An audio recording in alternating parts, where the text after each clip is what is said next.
والتين والزيتون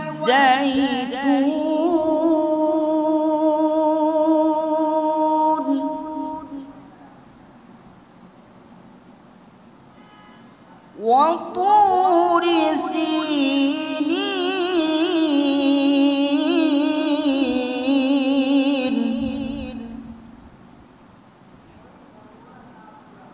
وهذا البلد الأمين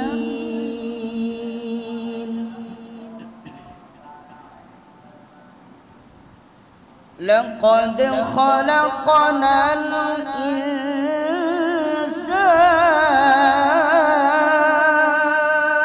الإنسان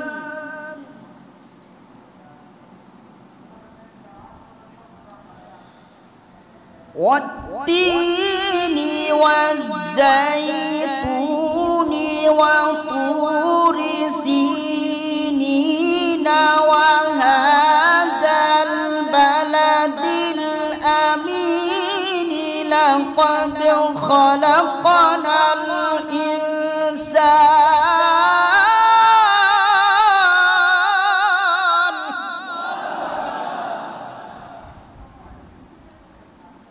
لقد خلقنا الإنسان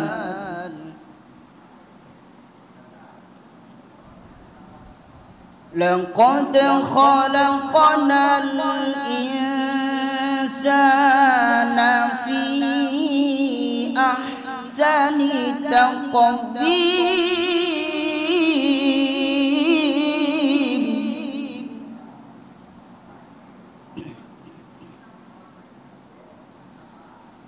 لقد خلقنا الإنسان في أحسن تقويم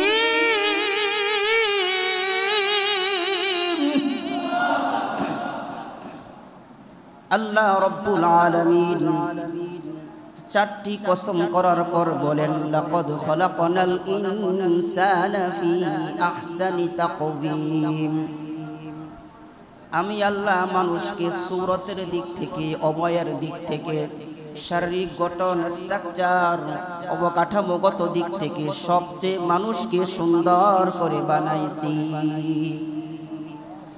অন্য আয়াতে আল্লাহ বলেন মানুষ পশুর চেয়েও নিকৃষ্ট এক আয়াতে আল্লাহ বলেন মানুষকে সুন্দর করে বানাইছি ভালো করে বানাইছি আমরা ভালো আছি সুন্দর আছি এই সুন্দর মানুষগুলা ভালো মানুষগুলা কিভাবে পশুর চেয়ে খারাপ হয় সূরা আরাফ আয়াত নং 179 আল্লাহ রাব্বুল আলামিন বলেন ওয়ালাকাদ যারানা লিজাহান্নামা কাসীরাম মিনাল জিন্নি ওয়াল ইনস لهم قلوب لا يفقهون بها ولهم أعين لا يبصرون بها ولهم آذان لا يسمعون بها أولئك كالأنعام بل هم أضل أولئك هم الغافلون গর্ব সূরত আদমি ইনসাবুদে আহমদ আবু জাহল হম একসাবুদে এ মুসলমান মানুষের মতো দেখলে মানুষকে মানুষ বলা যায় না মানুষের মতো কথা বলতে পারলেই মানুষকে মানুষ বলা যায় না মানুষের বংশ থেকে জন্ম নিলেই মানুষকে মানুষ বলা যায় না মানুষের মতো হাত পা থাকলে মানুষকে মানুষ বলা যায় না যদি মানুষের মতো দেখলে মানুষকে মানুষ বলা যাইতো আমার নবীজি আর আবু জাহেল দেখতে প্রায় একই রকম ছিল আমার নবীজি যেই বংশ থেকে দুনিয়া আসছে আবু জাহেল একই বংশ থেকে দুনিয়া আসছে আমার নবীজির শরীরে যেই বংশের রক্ত আবু জাহেলের শরীরে একই বংশের রক্ত আমার নবীজি আর আবু জাহেল সম্পর্কে চাচা ভাতিজা আমার নবীজি হলো রাহমাতুল লিল আলামিন, সাইয়্যিদুল মুরসালিন, খাতামুন নবিয়্যিন, শফিউল মুজনাবিন, ইমামুল মুরসালিন, উম্মতের কান্ডারি, মুক্তির দিশারি। পক্ষান্তরে আবু জাহেল হলো চিরস্থায়ী জাহান্নামী। এ মুসলমান, আল্লাহ তাআলা বলেন ওয়ালাকাদ যারানা লিজাহান্নামা কাসীরা। আল্লাহ রাব্বুল আলামিন অধিকাংশের জন্য জাহান্নাম বানাইছে। অধিকাংশ বলতে কারা? মিনাল জিন্নি, জিনদের মধ্য থেকে বেশিরভাগ জিন যাবে জাহান্নামে। ওয়াল ইনসি, মানুষদের মধ্য থেকে বেশিরভাগ মানুষ যাবে জাহান্নামে। বেশিরভাগ জিন এবং মানুষ যারা জাহান্নামে যাবে, এদের পরিচয় কি আর তারা কারা? আল্লাহ তাআলা আয়াতের শেষে বলেন উলাইকা কাল আনআম বাল হুম আদল, তারা পশুর চেয়েও খারাপ। এ মুসলমান, আল্লাহ তাআলা বলেন উলাইকা কাল আনআম, তারা পশুর মতো। শুধু পশুর মতো নয়, বাল হুম আদল, তারা এর চেয়েও খারাপ। ভালো করে বানাইছে, সুন্দর করে বানাইছে, এত দামি করে বানাইছে। আল্লাহ তাআলা বলেন ওয়ালাকাদ কাররামনা বানি আদম, আল্লাহ তাআলা মানব জাতির সম্মান সবার উপরে রাখছে। এত সুন্দর মানুষগুলা, ভালো মানুষগুলা, সম্মানী মানুষগুলা আবার কিভাবে পশুর চেয়েও খারাপ হয়ে যায়? আল্লাহ আয়াতে বলেন লাহুম কুলুবুল লা ইয়াফকাহুনা বিহা, আমি আল্লাহ মানুষকে অন্তর দিয়েছি, অন্তর দিয়ে তারা বিবেচনা করে না, চিন্তা ফিকির করে না, চিন্তা ভাবনা করে না, উপলব্ধি করে না। কোনটা হারাম, কোনটা হালাল, কোনটা ন্যায়, কোনটা অন্যায়, কোনটা জুলুম, কোনটা অত্যাচার, তারা বিবেচনা করে না। মন যা চায় শান্তির জন্য তারা তাই করে। কথা বলেন ঠিক কিনা? এই জন্য আল্লাহ বলেন আমি বান্দা তোমাদেরকে অন্তর দিয়েছি, অন্তর দিয়ে তোমরা বিবেচনা করো না, চিন্তা ফিকির করো না। ওয়ালাহুম আ'য়ুনুন লা ইউবসিরুনা বিহা, আমি আল্লাহ তোমাদেরকে চক্ষু দিয়েছি, চোখ দিয়া তোমরা দেখো না, অর্থাৎ দেখার মতো তোমরা দেখো না। আল্লাহ চোখ দিয়েছে, চোখ অনেক বড় নিয়ামত। আল্লাহ চোখ দিয়েছে, চোখের হক আদায় করো। এই চক্ষু দিয়া পিতা মাতাকে দেখবা, চোখের হক আদায় করো। ও মুসলমান, এই চক্ষু দিয়া আল্লাহর কোরআন দেখবা, চোখের হক আদায় করো। এই চক্ষু দিয়া বাইতুল্লাহ দেখবা, চোখের হক আদায় করো। এই চক্ষু দিয়া আল্লাহর কুদরত দেখবা, চোখের হক আদায় করো। এই চক্ষু দিয়া হক্কানি আলেমদেরকে দেখবা, চোখের হক আদায় করো। এই চক্ষু দিয়া পিতা মাতাকে দেখলে সওয়াব নেকি, কেমন সওয়াব কেমন নেকি জানালি? এ মুসলমান, কোন সন্তান যখন পিতা মাতার দিকে তাকায়, আল্লাহ তাআলা ওদের আমল নামায় কবুল হজের নেকি দান করে দিবেন। কয়বার তাকাইলে নেকি দিবেন? এ মুসলমান, যতবার তাকাইবা ততবার আল্লাহ তোমার আমল নামায় কবুল হজের নেকি দান করে দিবেন। আল্লাহ তাআলা চোখ দিছে, চোখ দিয়া আল্লাহর কোরআন দেখবা, নেকি সওয়াব। এ মুসলমান, আল্লাহ তাআলার কোরআনটা খুলিয়া তাকাইয়া দেখো। মদিনার নবী বলেন কেউ যদি আল্লাহর কোরআনটা খুলিয়া তাকাইয়া দেখে, হাযা কালামু রাব্বি, আল্লাহ রাব্বুল আলামিন তার চোখের পাওয়ার কোনোদিন কমাবেন না। এই চক্ষু দিয়ে আল্লাহর কোরআন দেখো। এ মুসলমান, বয়স তোমার 40, 50, 60 বছর হয়ে গেছে, আজ পর্যন্ত একটা দিন কোরআনটা খুলে কোনোদিন দেখলা না। ঘরের মধ্যে কোরআন আছে কিন্তু কোরআনটা খুলিয়া দেখার সুযোগ তোমার হলো না। আল্লাহ রাব্বুল আলামিন কোরআনের মধ্যে কি লিখছেন কোরআনটা পড়েও দেখলা না, কোরআনে কারিমের তেলাওয়াত তুমি শুনলা না। এ যুবক, রাত্রিবেলা মোবাইলটা অন করে তুমি মোবাইলে কবিরা গুনার চর্চা করো, সারা রাত তুমি কাটাইয়া দাও মোবাইলের পিছনে গুনাহ করে, গান নাচানাচি ছবি ইত্যাদি দেখে রাতটা শেষ করে দাও। যে আল্লাহ তাআলা তোমার চক্ষু দিছে ওই আল্লাহ তাআলা যদি তোমাকে অন্ধ বানাইতো,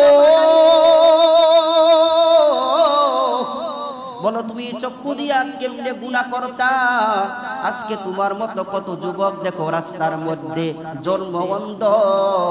এই অন্ধ কোনোদিন আসমানটা কেমন দেখতে পারে নাই, এই অন্ধ কোনোদিন জমিনটা কেমন দেখতে পারে নাই। এই দুনিয়াটা আল্লাহ কত সুন্দর করে সাজাইছে রে মুসলমান, অন্ধ কোনোদিন দেখতে পারে নাই। তোমাকে আল্লাহ চক্ষু দিছে কত বড় নিয়ামত, এই নিয়ামত পায়া তুমি কেমনে সারা রাত মোবাইলে গুনাহ করো? এ যুবক, এখনো সময় আছে, মোবাইলের গুনাহ ছাড়ো, চোখের গুনাহ ছাড়ো, কোরআনটা ধরো, আল্লাহর কাছে তওবা করো, আল্লাহ তোমার তামাম জিন্দেগির গুনাহ মাফ করিয়া দিবে। এই চোখ দিয়ে আল্লাহর কোরআন দেখবা সওয়াব নেকি, এই চক্ষু দিয়া বাইতুল্লাহ দেখবা সওয়াব নেকি, এই চক্ষু দিয়া হক্কানি আলেমদেরকে দেখবা সওয়াব নেকি, এই চক্ষু দিয়া আল্লাহর কুদরত দেখবা সওয়াব নেকি। আল্লাহ বলেন ওয়ালাহুম আ'ইনুল লা ইবসিরুনা বিহা, আমি আল্লাহ চোখ দিছি, চোখ দিয়া তারা দেখার মতো দেখে না।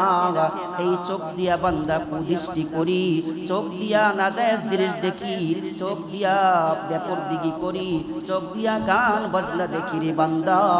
একবার চিন্তা করো যে আল্লাহ আমাকে এই দেখার মতো শক্তি দিছে, ওই চক্ষু দিয়া আমরা কেমনে নাজায়েজ জিনিসগুলা দেখি। আল্লাহ বলেন ওয়ালাহুম আ'ইনুল লা ইবসিরুনা বিহা ওয়ালাহুম আযানুল লা ইয়াসমাউনা বিহা, আমি আল্লাহ কান দিছি, কান দিয়া তারা শুনে না। এই কান দিয়া বান্দা আল্লাহর কোরআন শুনবা, আল্লাহর কথা শুনবা, নবীর কথা শুনবা, দ্বীনের কথা শুনবা, ইসলামের কথা শুনবা, ঈমান ইয়াকিনের কথা শুনবা। এই কান দিয়া বান্দা গীবত শিকায়াত মিথ্যা কথা চুগলখুরি শুনো, গান বাজনা শুনো। এইজন্য আল্লাহ বলেন বান্দারে আমি তোমাদেরকে কান দিলাম, এই কান দিয়া তোমরা শোনার মতো শোনো না। উলাইকা কাল আনআম, তারা হলো পশুপদ জন্তুর মতো, বালহুম আদল, বরং এর চেয়েও নিকৃষ্ট। এ মুসলমান, আল্লাহ মানুষকে সম্মান দিছে, ভালো বানাইছে, উত্তম আকৃতি দিছে, সম্মানিত করছে। ওয়ালাকাদ কাররামনা বানি আদম, বলেন তো মানুষের সম্মান বেশি না কম? আরো জোরে বলেন বেশি না কম? মানুষের শক্তি বেশি না কম? বলেন তো একটা মানুষের শক্তি বেশি না একটা হাতির শক্তি বেশি? সবাই বলেন মানুষ না হাতি? একদল বলে মানুষ, একদল বলে হাতি। একটা বলেন মানুষ না হাতি? দেখেন আপনারা মাত্র একশো লোক না, কতজন মানুষ? একদল বলে হাতি, একদল বলে মানুষ। আপনারা এই কয়েকজন লোক একমত হতে পারেন না, আবার বলেন হুজুররা আপনারা এক লগে এক হইতে পারেন না, বলে কিনা? আপনারা এই কয়েকজন লোক এক হতে পারলেন না, একমত হতে পারলেন না, হুজুরকে বলেন যে হুজুররা আপনারা এক হইতে পারেন না। বলেন হাতির শক্তি বেশি না মানুষের শক্তি বেশি? হাতির শক্তি বেশি। একটা হাতির শরীরে কয়েকশো লোকের শক্তি থাকে। এখানে একটা হাতি ছেড়ে দিলে সবাই মিলে পারবেন? বলেন শক্তিতে পারবেন? পারবেন। এ মুসলমান, এত শক্তি একটা প্রাণী, এই হাতিটাকে মাত্র 10-12 বছর একটা বালক পরিচালনা করে। কথা বলেন ঠিক কিনা? এই হাতি দিয়া শহরে গ্রামে দোকানপাটে টাকা কালেকশন করে। দেখছেন নি? জোরে বলেন, দেখছেন কিনা? চা দোকানে, পান দোকানে হাতি সুট্টা বানাই দিচ্ছে। এবার চা দোকানদারওয়ালা 10টা টাকা দিছে, ওই হাতির সরারি আর 10 বছরের বালক বৃদ্ধা আঙ্গুলি দিয়া হাতির কানের নিচে একটা কুচা মারে, 10 টাকা হাতি ফালাই দেয়। এবার চা দোকানদারওয়ালা বলে, ও মাউত, হাতির সওয়ারি আমার কয় টাকা বেচা কিনা হয়? আমি গরিব মানুষ, এই 10 টাকা আমার 1000 টাকার সমান, তোমার হাতিকে বলো 10 টাকাই নিতে। ওই 8-10 বছরের বালক আবার বৃদ্ধা আঙ্গুলি দিয়ে আরেক ধরনের কোচা দেয়, সাথে সাথে হাতি টাকাটা নিয়ে নেয়। ওই 10 বছরের বালক হাতিকে সামনে বললে সামনে যায়, পিছনে বললে পিছনে যায়, বসতে বললে বসে, টাকা নিতে বললে নেয়, না নিলে বলে নেয় না। বলেন তো কি জন্য এরকম? কারণ কি? একটা 8-10 বছরের বালক এত বড় শক্তিশালী একটা হাতি তার কথা শুনে উঠে বসে। এটা কিসের জন্য? সম্মান। কিসের? সম্মান। সম্মান করে, সম্মানের একটা ভয়। এ মুসলমান, মানুষকে তো ভাগও ভয় করে, সিংহ ভয় করে। কেননা আল্লাহর জমিনে এমন কিছু আল্লাহ ওয়ালা ছিল যাদেরকে ভাগ সিংহ পথ দেখাই দিছি। গভীর জঙ্গল থেকে বাঘ পিঠে চড়াইয়া লোকালয় এনে দিছে। আল্লাহু আকবার বলেন। বাঘ সওয়ার করায়া আল্লাহর ওলিদেরকে গভীর জঙ্গল থেকে লোকালয় এনে দিছে। এমন বহু আল্লাহর ওলি দুনিয়ার জমিনে ছিল। ও মানুষ, বাঘ সিংহ মানুষকে ভয় পায়। এই ভয়টা হলো সম্মানের ভয়, সম্মান করে। আমরা আমাদের পিতাকেও ভয় করি, করি কিনা? সন্ত্রাসীকেও ভয় করি, করি না? পিতার ভয়টা হচ্ছে ভালোবাসার, মোহাব্বতের ভয়। আর সন্ত্রাসীকে যে ভয় করি, এটা কিসের ভয়? ঘৃণার ভয়। কথা বলেন ঠিক কিনা? ঘৃণার সাথে সন্ত্রাসীকে আমরা ভয় করি। আর আব্বাকে ভয় করি